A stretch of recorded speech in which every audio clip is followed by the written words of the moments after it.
Ed Yardeni had already taken his target to 8,400 for 2026, says we're going to 10,000 or beyond by the end of the decade. The roaring 20s in full effect. Why? Because earnings are amazing. Ebercour this morning. Long-term stock market trend continues to be higher. We have the potential for a FOMO-driven overshoot. SPX 9,000 is attainable in the next 12 months, even if you don't overshoot on a valuation standpoint. Joe, what say you? I think you can get to 10,000 in the next 18 months. I see no reason why not. I agree with the representation of earnings being at really a historic pace for the last 7 quarters. The market is kind of settling in as you move towards the back end of August. I think I'm hearing a lot of people say, okay, look at the market and maybe this is the opportunity to sell. There's universal bullishness and that's the reason to sell. And I couldn't disagree more with that. I think really what's happening as you move towards the end of August is the market's becoming more tactical. Okay, the market is identifying opportunities and maintaining those opportunities. So memory came back last week. Optical came back. We're maintaining that position. We're rebuilding positioning. The bullish momentum remains in place.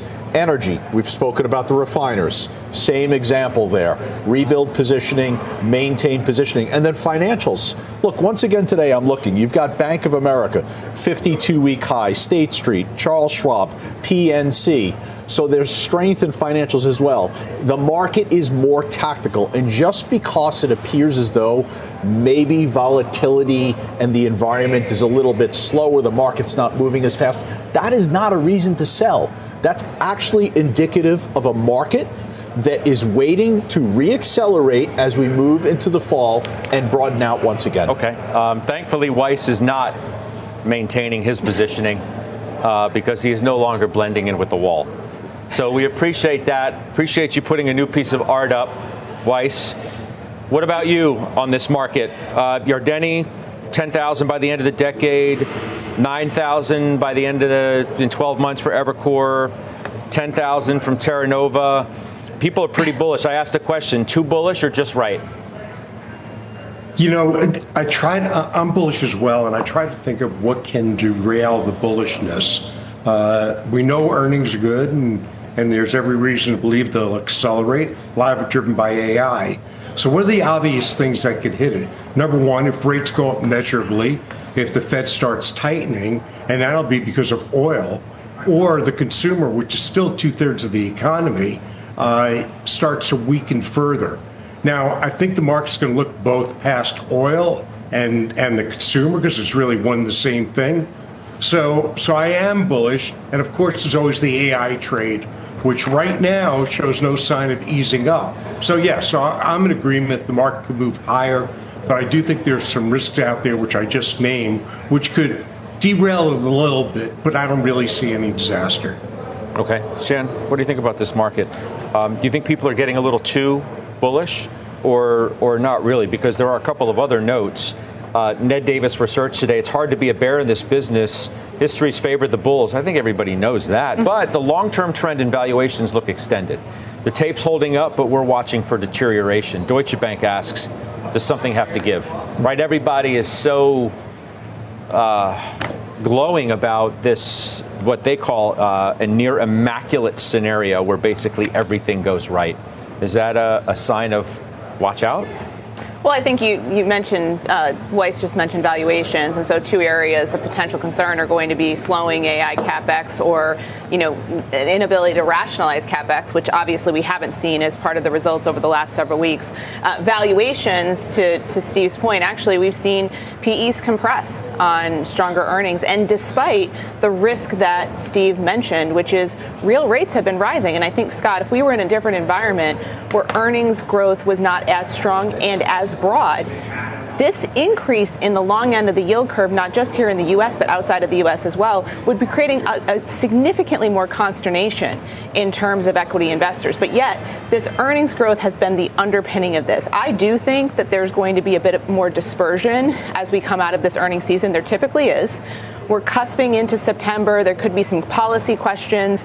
And so I guess it comes down to is your view that the areas of earnings strength that we've had, which is technology, but broader technology. Gosh, but also, at this point, kind of everything now. But that's what I'm saying. Just not as glowing as tech, but it's like you can't hate on any part really of the earnings picture. You're doing like 14% average for every sector in the market. And when you say something like taking out one time, you still have earnings growth of 21%. That is incredible in terms of the breadth that's required. I would say the other thing to look for as we go into the fourth quarter is where you want to be positioned in terms of this idea of compute as an asset class. And NVIDIA brought this up last week with their memorandum of understanding.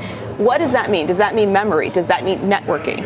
Does that mean hardware? And I think that's where you're going to have to be a little bit tactical, a little bit selective in the next 6 weeks or so, because those opportunities plus semis are probably going to be more attractive than what we've seen, for instance, in software in the short term. Do we think, Jimmy, that this, what Deutsche calls this current equilibrium, do we think that's sustainable?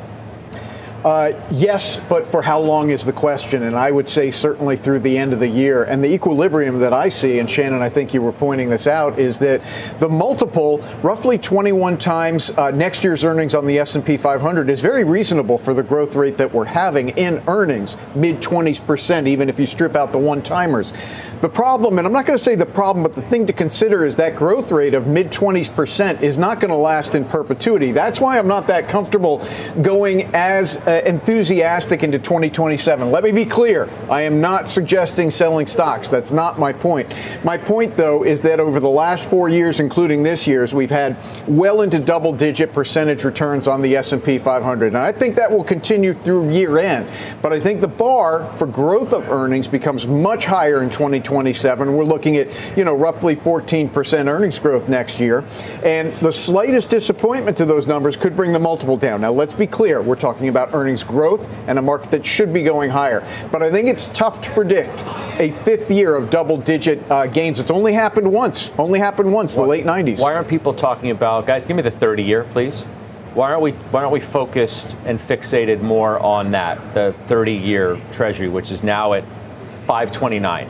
Okay, so, Warsh comes out of that Fed meeting, right, and reveals the fact there were 3 dissents.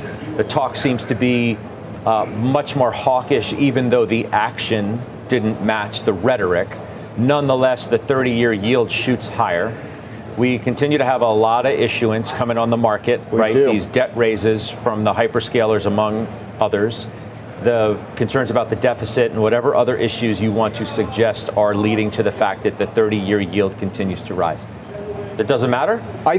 For now, it doesn't matter, but I think you're onto something, Scott. I do. I don't so much think it's the 30-year that matters as it is the 10-year. The 10-year, as I think we all know, has been in a range of 4% on the low end to 5% on the high end for about 3 years.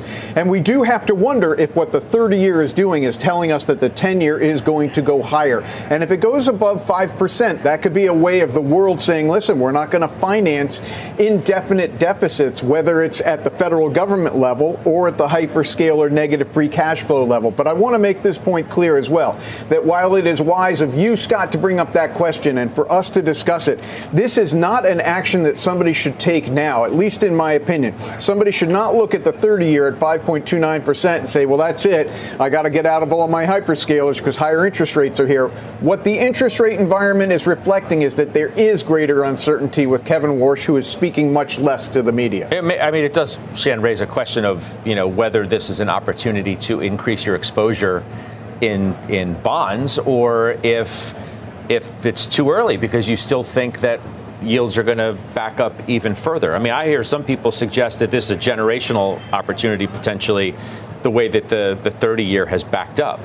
Yeah, and curve steepening is not getting the attention I think that it deserves. But I think that the reason why is that for right now, I think the equity markets in particular are looking at real rates rising as an indication of growth. You start to think about that in terms of inflation or valuation stress or that greater issuance, then it starts to look a little bit less tenable. But the overall steepening of the curve gives you as an investor significantly more latitude to add incremental duration, a couple of years, lock in some nice yields, and then potentially benefit if, like we expect, the Fed doesn't hike this year.